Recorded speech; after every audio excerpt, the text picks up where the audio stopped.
let's start. So we have here another theory that is so different with the previous theories that we discussed.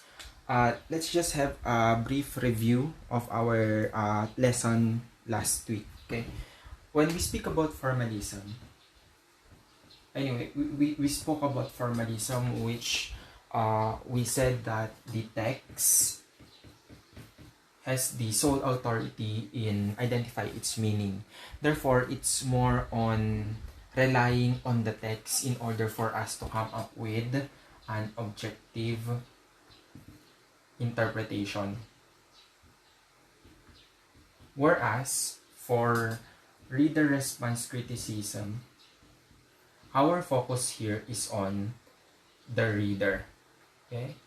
Therefore, if the reader with its background knowledge or different experiences has the authority in identifying or interpreting a text, what the kind of interpretation that we would come up with would be more of a subjective evaluation of the text. It would be a subjective interpretation of the text. Now, another theory is the Marxist literary criticism, okay, or the Marxism.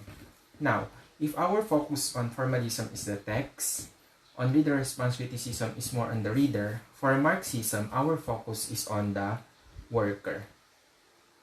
Specifically, on a larger scale, we would talk about how the economic system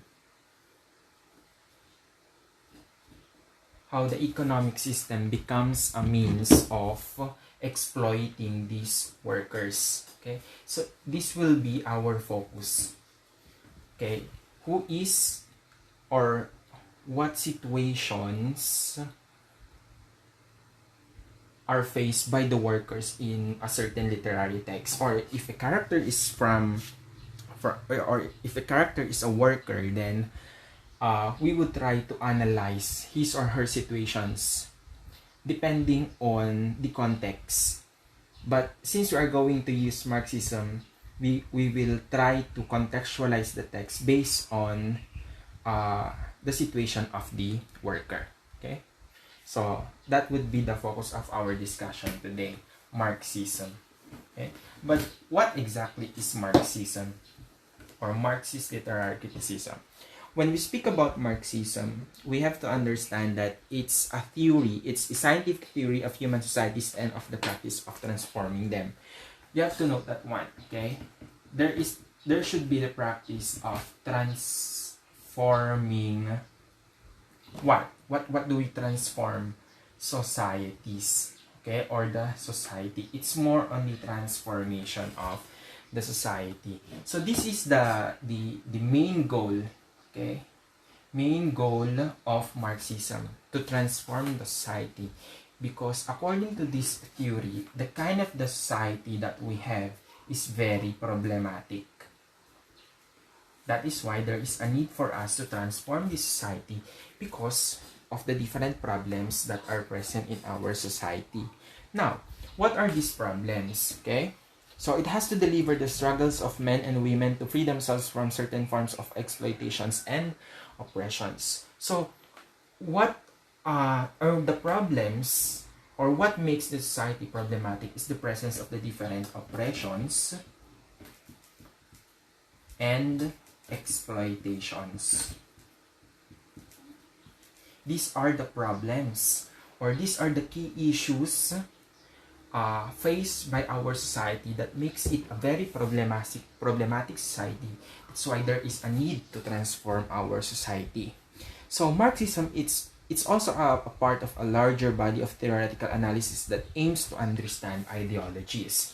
So the main goal is to transform the society because the society is problematic, brought about by oppressions and exploitations. But what is the root or the main causes of the presence of exploitations and oppressions in the society?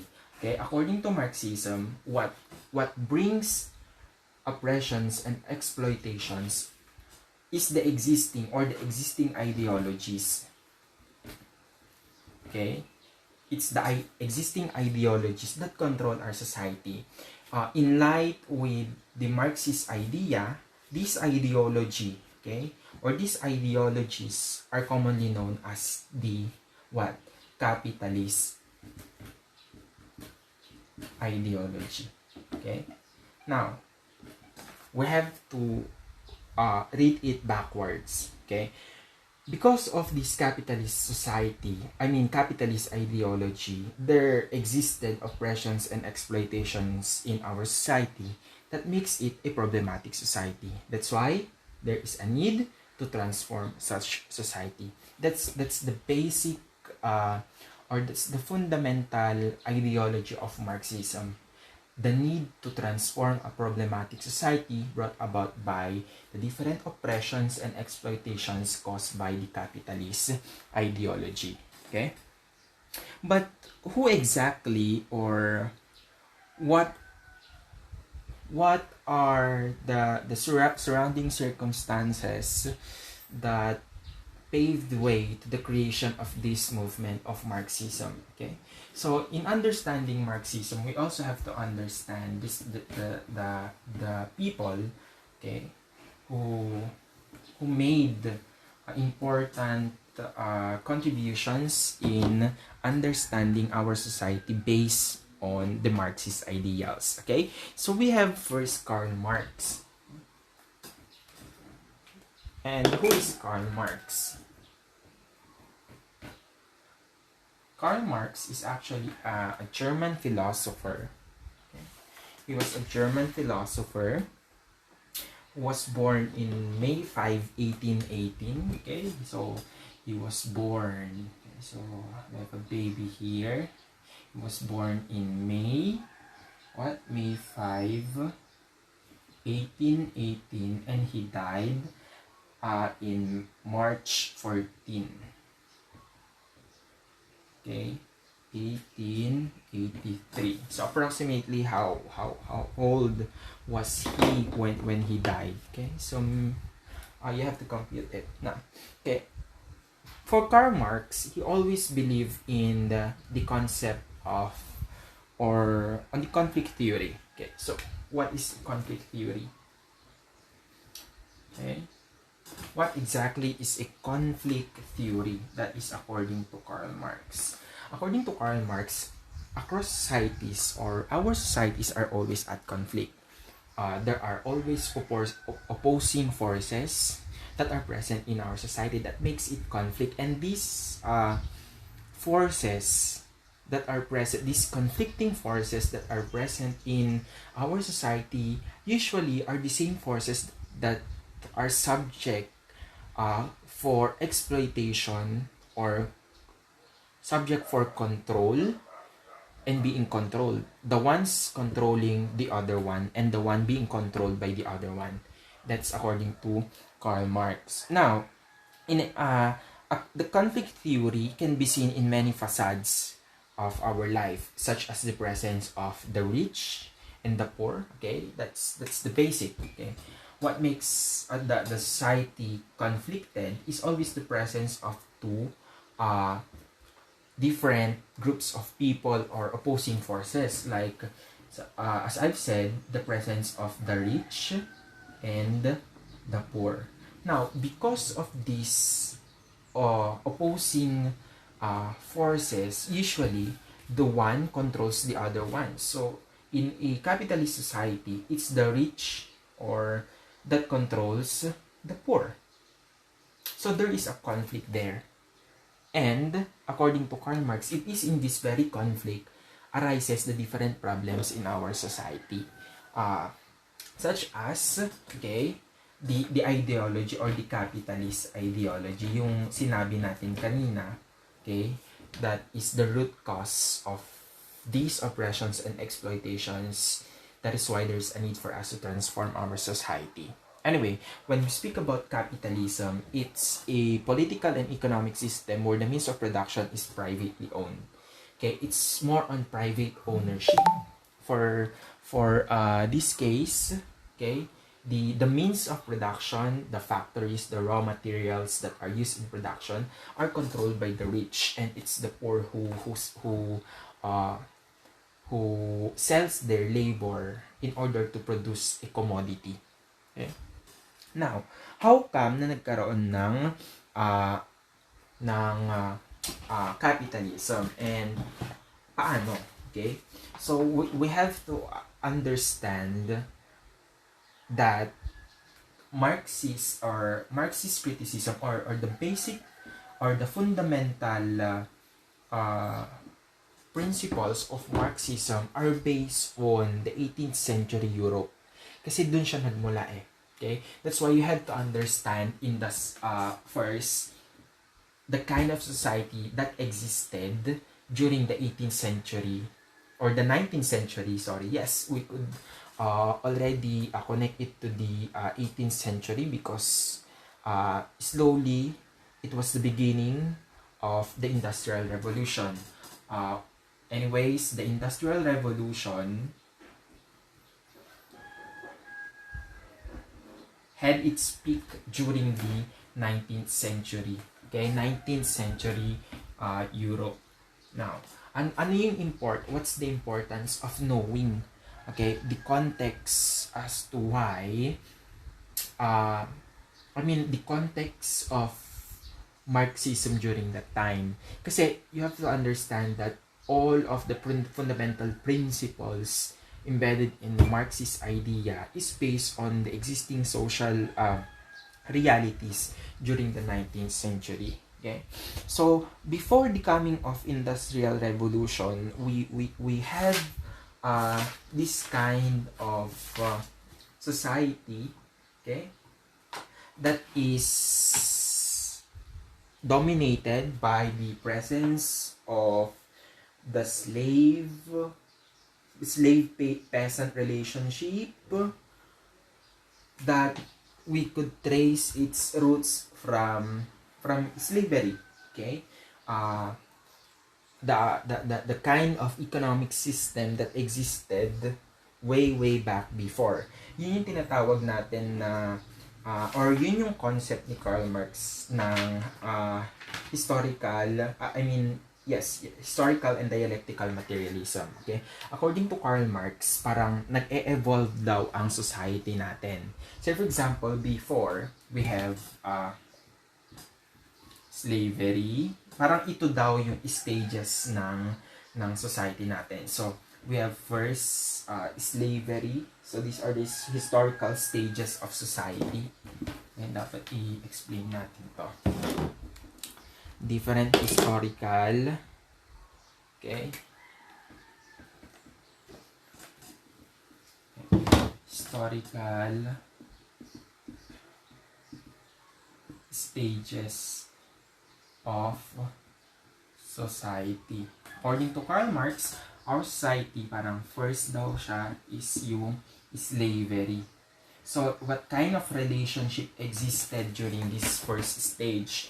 Or during this stage? So, hunting and gathering societies evolved into agriculture once and led to creation of classes, owners of land and landless. Yun. So, nagkaroon na ng, di ba kasi before, we are nomads, so it's, we go from one place to another, and the kind of the source of food is solely based on hunting, okay? Hunting or whatever the immediate environment could provide. Pero, okay, nag-e-evolve daw yan, sabi ni Karl Marx. So, yung parang first stage daw, after nung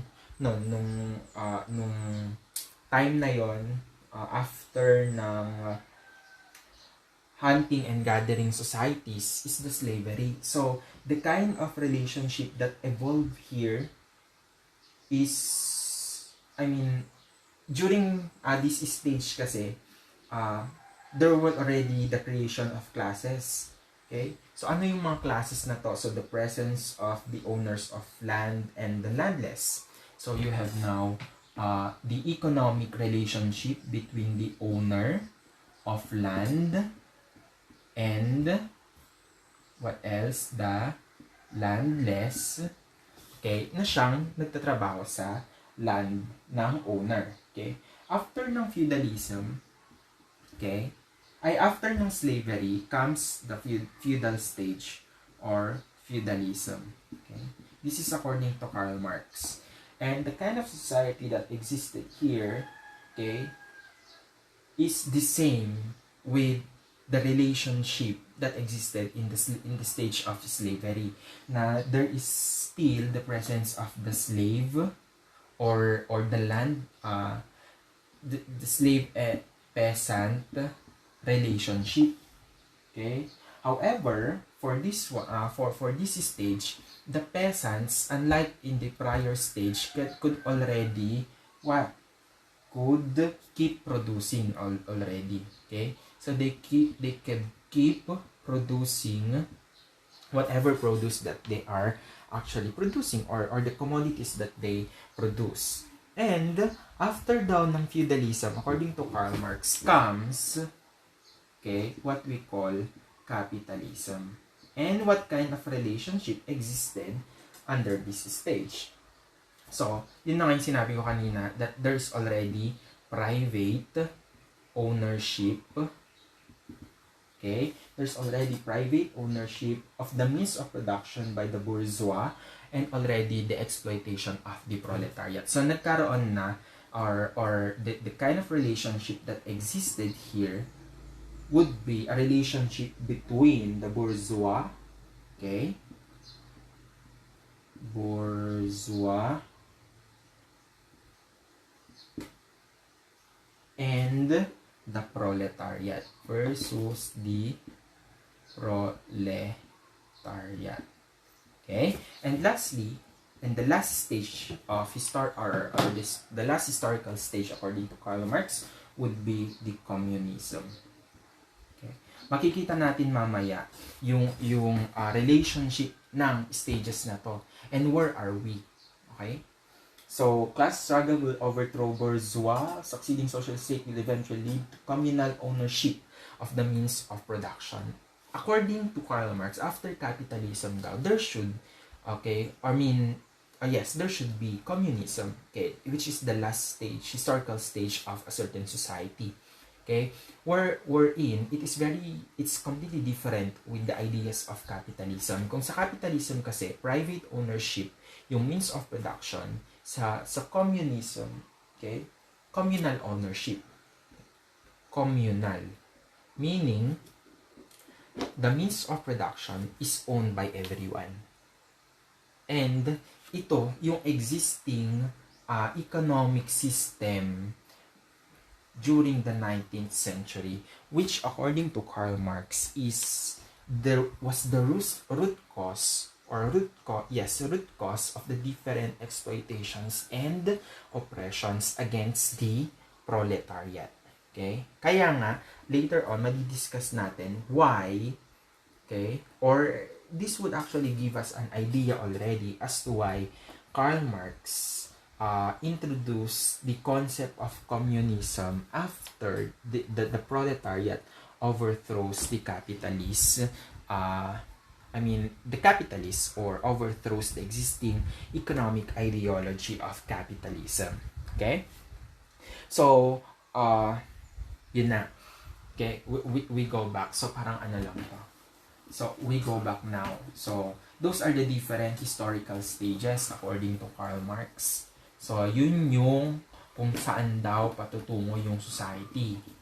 Kasi nga, okay, problematic, that's why we have to transform it. Okay. Yeah. Because of the different enclosure acts, okay, I hope you are following the module that I gave.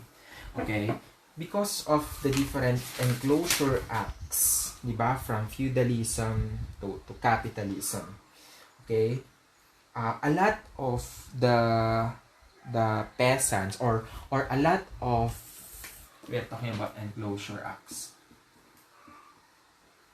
Anyway, when we speak about enclosure acts, these are a series of measures that sought to enclose what had previously been grazing and farming were converted into private property. So, enclosure acts. So, di ba before kasi, we are more on hunting, so, or gathering foods to our environment. So these lands, their concept of land before is, okay, owned by everyone. But because of the existing economic changes during the 19th century, okay, they have to introduce these different enclosure acts. So these lands, which were before seen as owned by everyone, were already converted, okay, converted into private properties.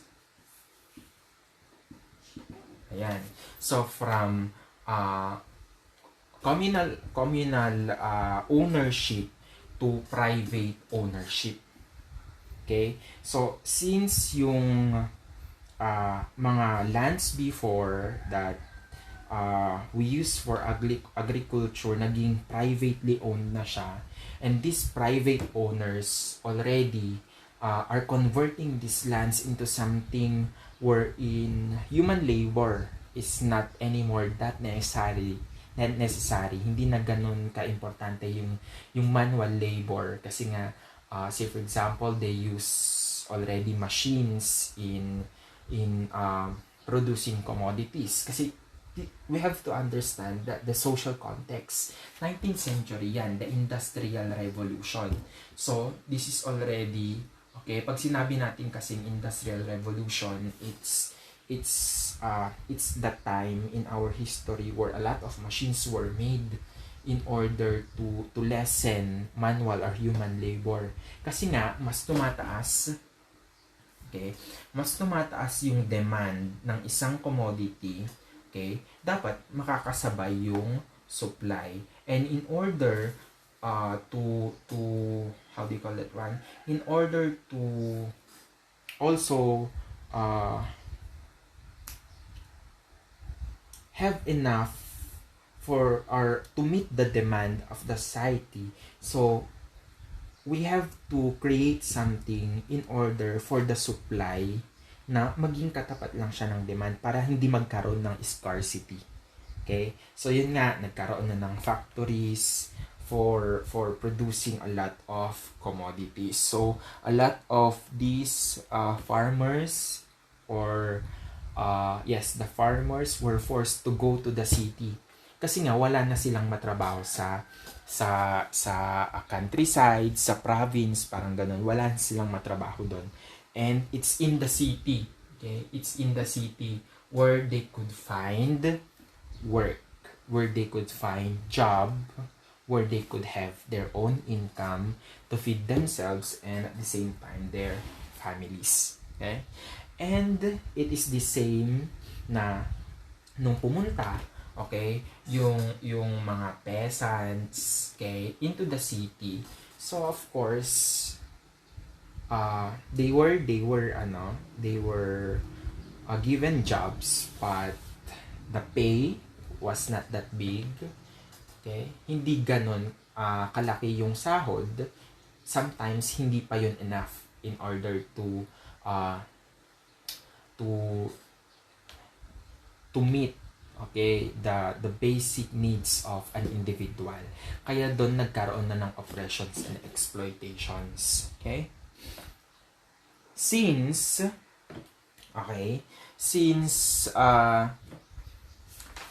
the existing economic ideology during that time is capitalism, and alam naman natin, no, when we speak about capitalism, it's more on profit. Okay? Yun. Diba? Ito nga yung ideology. Okay? They are more into profit. So, whatever means or all means kailangan nilang gawin para magkaroon ng profit, including, okay, employing children. Okay? Child labor.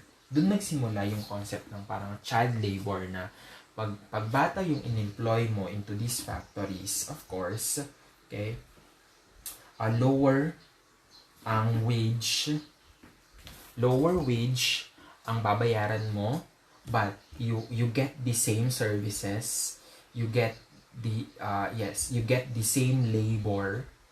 So kung lower wage ang babayaran mo and still you get the same labor, mas malaki yung profit. Okay? Kaya yun yung mga means or ways na ginamit ng mga capitalists in order to provide more profit. Kasi pag mas madaming profit, mas madaming kita, yung mga capitalists, more factories are put up, and at the same time, mas madami silang i-employ with lower wage, mas madami naman ang profit. Kasi for the capitalists, it's all about profit. That's according to Karl Marx. Yan yung sinasabi ni Karl Marx na conflict theory. Okay? That there is a disparity between the capitalists or the bourgeois and the laborers, or what we call the proletariat. Okay? Yun, nagkakaroon ng very big difference between the two. Okay? The bourgeoisie, nahirap to i-spell. Bourgeoisie. O-I-S-I-E versus the proletariat. So, the bourgeoisie are the middle class. Yes, they are the middle class, while the proletariat are what we call the working class. Just a review, when we speak about the bourgeoisie, they hold the means of production. So basically, they are the factory owners. Okay, while the proletariat are the workers, or they are the ones working in these factories. So this is what we call now the conflict theory. The presence of two different forces or groups in a certain society that brings about what we call oppression. Yan. Okay? Now, since ito yung na-create ng existing ideologies or economic ideology, according to Karl Marx, there's a need to overthrow them. There's a need to fight them back. Okay? And according to him, there are initial ingredients or elements for the proletariat or the working classes to overthrow the bourgeoisie or the middle classes, or the ones holding the means of production. For them, for him, education and personal development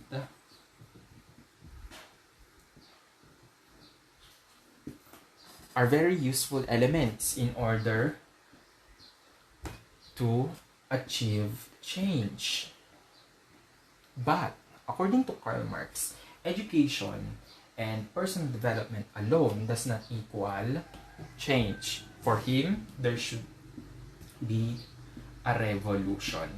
Okay? This is the key to achieving change. A revolution should come from the working classes, the proletariat. And when he spoke about revolution, he meant that the proletariat overthrows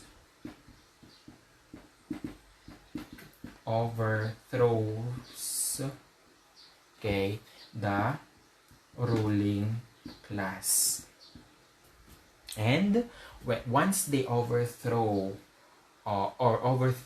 these ruling classes, there comes already the creation of a society where all are equal and all things are owned in common. So in exchange for capitalism, there should be or the introduction of what we call communism. Ito na yung sinasabi ko kanina na the main goal of capitalism is to transform a problematic society, which for Karl Marx, he perceived a capitalist society as a problematic society. Therefore, there is a need to transform this kind of society. There is a need for the introduction of a completely different kind of society. Okay, a society where all the means of production are commonly owned by everyone. The very ideals of what we call communism. Ito na yung sinasabi ni Karl Marx kanina in his historical stages or historical developments of society, that all societies from a horticultural society. Okay, so after that one, the first stage would be the slavery stage, and then the feudal stage, and the capitalism, okay, or the capitalist stage. That's the third stage, and the last stage would be communism. Okay, ito na. So related siya lahat. Okay, from a capitalist society to a communist society. Okay, yon. Okay. So, that's the end of my first discussion. Okay. So, after this one, I'm going to discuss the key or the fundamental principles or assumptions of Marxism. Ano yung mga different ideas na nakapaloob sa Marxist criticism. Okay?